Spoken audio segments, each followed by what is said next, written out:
How to bake a strawberry shortcake, a step-by-step guide. Step 1. Prepare the strawberries. Slice fresh strawberries and mix with sugar.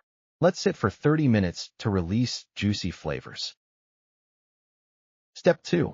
Make the shortcake. Preheat oven to 425 degrees Fahrenheit, 220 degrees Celsius. Mix flour, baking powder, salt. Stir in milk just until combined. Continue Step 2. Shape the dough. Turn dough onto a floured surface, knead gently a few times, then pat into a 1-inch thick round. Cut into rounds and place on baking sheet. Bake the shortcakes. Bake for 12 to 15 minutes until lightly golden brown. Remove and let cool slightly. Step 3. Prepare whipped cream. Chill bowl. Whip heavy cream with sugar until soft peaks form. Step 4. Assemble the cake. Split shortcakes in half. Layer with strawberries and whipped cream, then top with the other half. Enjoy your delicious homemade strawberry shortcake. Thanks for following along.